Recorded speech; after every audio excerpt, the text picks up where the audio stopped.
Do a quick joke. This will be a quick one. This isn't political, I don't think. So this is just a random joke. You ever wonder how they came up with the word donut?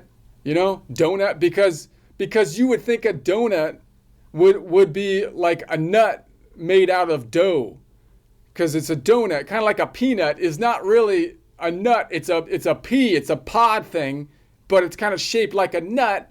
So they called it a peanut, right? Which isn't exactly, because it's not really fair because a peanut. But no, that's not what they do. In fact, the donut seems like the opposite shape of a nut, don't you think? A donut is like an inverse nut.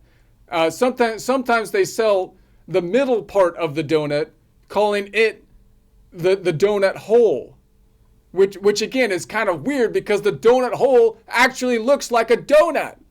They should have named the donut holes donuts because they actually resemble nuts, and then the donuts should be donut holes, or possibly they should be donuts with holes, because they look. I mean, they would be a big nut, but there's a hole in it, so it should be a dough nut with a hole, or maybe the donut hole. I would think like the donut hole would be the dough nut. It's a nut made out of dough.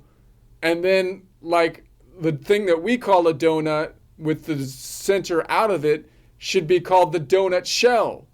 That's the donut shell versus the donut hole. I feel like, I mean, it's kind of confusing, you know, but like, I feel like we should correct this, because kids around the world are probably like, they're not even gonna know what a nut is. And we've been dealing with all this deconstructivist stuff where people are lying with language and stuff. We should take this opportunity to be more clear about, we need to make more clear words instead of confusing things.